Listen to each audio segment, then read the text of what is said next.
అన్న ఇప్పుడే చూసాను అన్న సినిమా, కూలీ సినిమా అన్న. ఏ సినిమా అన్న, అబ్బా. మన రజనీకాంత్ గారిని ఎన్నో సినిమాలు చూసామన్న, బాస ఎన్ని సినిమాలు చూసామన్న. ఈ సినిమాలో మాత్రం మామూలుగా చూపించలేదన్న. అబ్బా ఏం చూపించారన్న, చెప్తున్నాం కదన్నా అన్న. ఇంకా లోకేష్ కనకరాజు గారు డైరెక్టర్ గారు కాంబినేషను, ఆయన డైరెక్టరు ఎన్ని సినిమాలు చేశాడు నాకు తెలియదు కానీ అన్న, ఈ సినిమాలో మాత్రం ప్రతి ఫేమ్ కూడా చాలా కొత్తగా చూపించాడు అన్న. ఇంకా రజనీకాంత్ గారు చెప్పుకుంటే అన్న, ఇంకా ఇంటర్వ్యూల్ ఫస్ట్ నుంచి ఇంటర్వ్యూల్ దాకా ఒక లెవెల్లో ఉంటాయి, ఇంటర్వ్యూల్ తర్వాత ఇంకో లెవెల్లో ఉందన్నా. మరి ఇంకా నాగార్జున గారు కింగ్ అంటే ఎలా ఉంటుందన్నా. ఇప్పుడు దాకా చాలా హీరోగా చూసాం మనం నాగార్జున గారిని, విలన్గా ఇందులో చూపించారన్నా, చాలా బాగా చూపించారన్నా. బాబా ఆ షార్ట్లో ఏటన్నా లాస్ట్లో క్లైమాక్స్ ఫైట్ ఉంటుందన్నా. ఇంకా మన ఉపేంద్ర గారి గురించి చూసుకుంటే మామూలుగా లేదన్నా, ఇంకా తిప్పుడే అన్నట్టు చూపించారన్నా.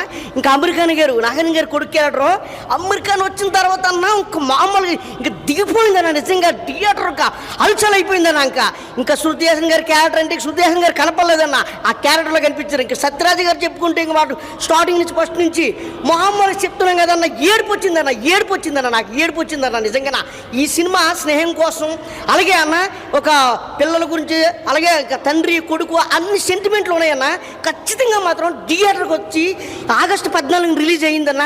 అందరికీ కూడా నచ్చవలసిన సినిమా అన్న ఇది. పిల్లల నుంచి పెద్దల వరకు, పెద్దల నుంచి పిల్లల వరకు అందరూ కూడా థియేటర్కి వచ్చి చూస్తే అన్న మన ఫ్యామిలీలో ఏంటి అని తెలుస్తుందన్న. ఈ సంవత్సరంలో ఏదైనా బ్లాక్ బస్టర్ హిట్ ఏదైనా ఉందంటేనా కూలీ అన్న. మన రజనీకాంత్ గురించి అందరి కోసం కూడా వెళ్ళాలన్నా, ఖచ్చితంగా చూడాలన్నా, థియేటర్లో చూడాలన్నా. ఏదే మధ్యలో సెల్ ఫోన్లో గెలిపోలో చూస్తున్నా అలాంటివి చూడకూడదన్నా. థియేటర్కి వస్తే బొమ్మ అంటే ఏంటి, కూల్ అంటే ఏంటి తెలుస్తుందన్నా. ఖచ్చితంగా కూలీ ఆగస్టు 14 రిలీజ్ అయింది. దయచేసి థియేటర్కి వచ్చి అందరూ చూడాలని అందరికీ స్వాతంత్ర శుభాకాంక్షలు చెప్తున్నానన్నా. బాయ్.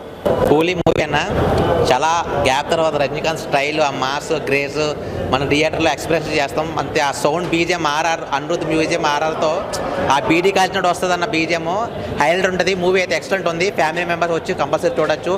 ఫ్యామిలీ ఎమోషన్ ఉంది అండ్ ఫాదర్ డాటర్ ఎమోషన్ ఉంది.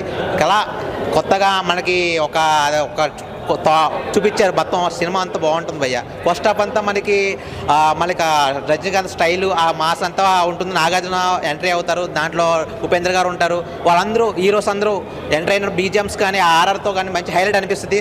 సెకండ్ హాఫ్ అయితే మనకి మంచి హైలైట్ సీన్స్ ఉంటాయి. మీకు కంపల్సరీ మీకు నచ్చుతుంది. రజనీకాంత్ స్టైల్ మాత్రం ఓవర్ మాస్ ఉంటుంది. మనకి మూవీలో మాత్రం లాస్ట్ క్లైమాక్స్ సీన్ అయితే అదుర్స్ ఉంటుంది భయ్య. దాంట్లో నాగార్జున విలన్ క్యారెక్టర్ చేశాడు. దాంట్లో ఉపేంద్ర ఎంట్రీ సీన్ కానీ అమెరికన్ కానీ వాళ్ళందరూ లాస్ట్ ఎక్సలెంట్ అనిపిస్తుంది. మూవీ చాలా బాగుంది భయ్య. దగ్గర ఉన్న థియేటర్స్కి వెళ్ళి కంపల్సరీ చూడండి కూలీ మూవీ. నాగార్జున విలన్స్ అంటే చాలా మూవీస్లో మనకి మన్మధుడు ఆ టైప్లో మనకి హీరోయిన్గా చూసాం, కానీ దీంట్లో మనకి విలన్గా కనిపిస్తాడు నాగార్జున. అంటే దాంట్లో మనకి ఫస్ట్ హాఫ్ సెకండ్ హాఫ్ వరకు మనకి నాగార్జున విలనిజం మొత్తం విలనిజం ఫుల్గా ఉంటుంది. విలనిజం అంటే రజనీకాంత్కి నాగార్జునకి పోటీగా మనకి ఫైట్స్ కానీ బాగా చూపిస్తాడు. బాగా సెకండ్ హాఫ్ అయితే హైలైట్ ఉంటుంది భయ్య. కంపల్సరీ దగ్గరికి వెళ్ళి చూడండి. 5కి 4 ఇస్తారు స్టార్ రేటింగ్. బాగుంది భయ్య.